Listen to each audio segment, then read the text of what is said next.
What is the story, everybody? This is Jonathan and TJ and all the boys from Team ChainBlock coming at you with yet another rookie profile. But before we get into it, please like, comment and subscribe. Check the links in the description where you'll find a link to Kong's cards. You can use discount code ChainBlock5 for 5% off all your current and future purchases. The most recent set of time recording is Duelist Advanced. We still don't have that Battles of Legends set out, but you know, it'll be here before we know it. So, as mentioned, there'll be a picture of his beautiful face in the thumbnail. We're here with TJ, who yet again topped an event with Mermail. TJ, how many times have you Irish that? How many times? I said event, that's correct. It's a big number. We're probably in double figures. North of 10. But yeah, you might have seen TJ on stream. You know what? I'll post a picture. I'll show up a picture of TJ on stream. Just again so you can see his face. But TJ, get into it. Rightio. So, pretty standard Mermail lineup. So we're on 3 of the Spirits, 3 of the Shadow Squads, Nice. 3 of the Goons, Nice. 3 Poseidra, 3 Neptivus, Nice. and then 3 Teus. Nice. That's the main guys.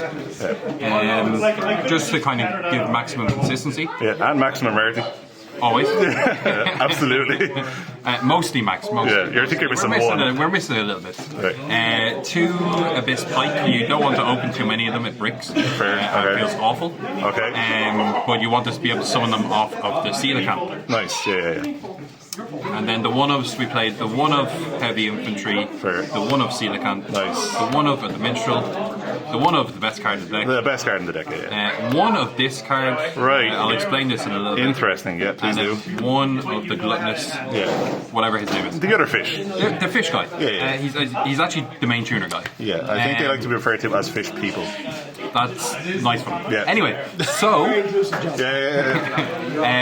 the main purpose of the deck at the moment is because I was looking at it, I was thinking to myself, I was like, I want to play water cards. I like water cards. TJ likes water cards. This card is cool. Yes. It means that everyone else should play war cards. Yeah. But everyone's not playing war cards. Yeah. So this is really good. Yeah, absolutely. It stops everyone from playing the game. Yeah. And then this is just an additional way to protect this, because this, the way it works is if it's in the graveyard, you can banish it to negate an attack, and the monster that attacks it loses 500 attack until the next turn. Fair. So it just makes it easier to OTK people. Yeah, because most of the time people are forced to try out this with a normal summon. With a normal summon. Yeah. So it's going to be small. Yeah. And as well as that, you also have like the kind of other backup things like Neptivus plus the Poseidra. Yeah, absolutely. And then a lot of the time I was ending on the Link 3 Mermail. the Link 3 Neptivus, Yeah. and then as well as that, a Chaining. So Nice. it has targeting protection, it has battle protection, and then it has has 2 things to back it up then on top. Yeah, absolutely. But that's the main deck dudes. Moving on then for the hand trap lineup. Nice. And the big spell count afterwards. And the big spell. 3 of this guy. Yeah. It's pretty good. 3 of the better guy. Yeah, because he's water. There you go. You know, 3 Ash. Nice. And then just 3 inputs. Fair. Great card, obviously. It's the hand trap lineup. You don't need any more than this. Realistically, I think 12 is a nice and even amount because it's a 41 card deck.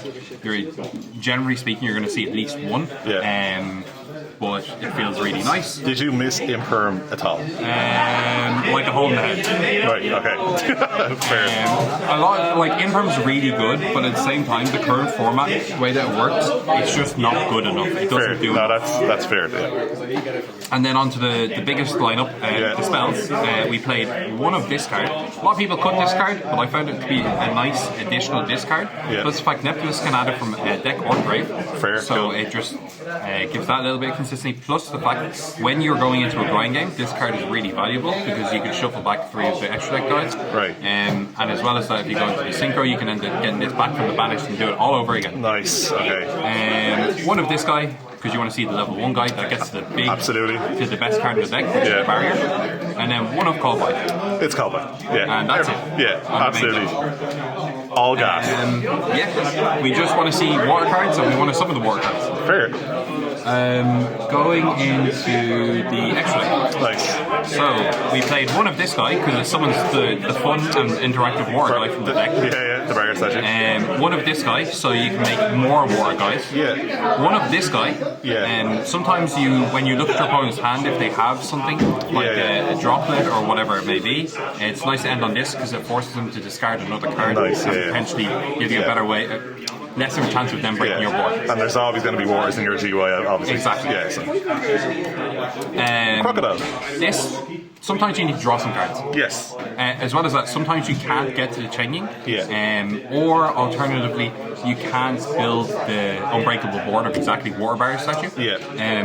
So sometimes you need to summon this guy just to draw more cards. Yeah. Or sometimes it can also be used as a trigger for Nectibus to discard, so you can summon Sidra and go off that way. And a random pop is always good. Yeah, exactly.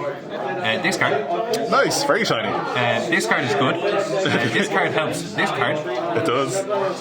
Which, it's pretty good. It's a good card. Summons the water barrier. Yeah. And obviously water likes to do hand stuff and get rid of stuff. Yeah. Look, sometimes you want to rip your opponent's hand apart. At the moment, the way the deck is built, it doesn't rip the hand. Yeah. Don't worry, that's coming. Yeah. This card. This card is great. This card is good. Yeah, I think it's... I didn't summon it that much, but it was still good. There was a couple of interactions where it did come up, and it felt nice, but it could have been something else. It could have been this. It didn't make a huge difference. It didn't see a lot of blind. Yeah. This card's really good. This is a really good card. Yeah, this card single-handedly won me multiple matches because this card gets really big. They're really big and really hard to out. And the funny thing is, when you combine this card with this card, this is a nice interaction where you banish 5 cards. Yeah, because Chenning just needs to banish anything to banish. Yep. So from you anywhere. banish 5 cards. Nice. And it gets even bigger. Yeah. But yes, it felt good. Yeah, really good. Nice card. One of the Virtue. Yeah. This sometimes, when you're playing through your lines, you end up having to discard extra cards in your hand. So you end up with nothing. This gives you back to Nectibus. Yeah, so no, you can discard it and I think you did that exact thing when you were on the feature match. Yeah. And then this card summons more water cards. So you can summon more water cards. The water cards are good. Water cards are good. We like water cards. This card, it's fine. Yeah. It says that it negates everything, but it doesn't do anything really. No. It kind of does things. It tries. But sometimes the interaction where monsters of level 5 or higher can't attack comes up. That can pop up, yeah. Especially with the new introduction of Lunar Light into the format. Yeah. This kind of shuts them down. Yeah. This card bounces 3 cards. Yeah, 3. Summons 3 guys as well. Yeah. Okay. As you've seen with TJ's hand trap lineup with like the Charmies, his deck is also very good going second. Yes. Yeah. This card, sometimes you open the Coelacanth in your hand and you don't want it there. Put it on the field. This card does that. This card, sometimes you can't get to the link 3. Summoning this with the barrier statue boosts it by 500. Nice. It's even harder to out. Nice. The team here. This card, summons back the water barrier statue. It's a really good card. Yeah, I know that's good. Yeah. And this card adds the equip spell. Yes, from anywhere near. Yeah, and can add a guy when it dies. And stops the barrier statue from being targeted. Yeah. But that is the extra. On to the side that I played for Nationals in Ireland. I sided pre-draw. Good card. Absolutely. Probably a card of the format. Yeah. I actually sided in almost never. Fair. Because it was usually 2-0s, but sometimes it wasn't 2-0. And the time it wasn't 2-0, it was Malice, so it didn't matter. Fair. This card. It's kind of hard to out things like Detonator and Caesar. Yeah. It's a good card. No, it's nice to have a card that you don't need to invest too many resources into to just get rid of a card. Now, normal summon Nectibus does the same thing. Yeah. But sometimes you don't have Nectibus. That's fair. Yeah, absolutely. These cards. We don't like back row. We don't like back row. No. Back row sucks. It does. This is true. Sometimes back row stops the war cards. Yeah. This card, we don't like banishing. No, we don't banish around here. We like banishing ourselves, but we don't like other people banishing our stuff. Exactly. And then finally, the rest of the hand rip boys. Yes. And the best hand rip boy. Nice. This is purely for going first. You'd side in going first. Absolutely. We don't lose, so it's fine. So usually it's because you won the dice roll. Yeah, no, that's smart because you see most people just remain in it. But no, that's good. You can guarantee yourself going first. But that was my lineup for Nats. We went 6-2. Unfortunately, we bubbled. tiebreakers weren't great, but we beat the person who came third, we lost to the person who came second, and we lost to the person who came fifth. So obviously it wasn't too bad. No, absolutely. Yeah, look, strongly recommend playing the deck at some stage. If you are going to play it max.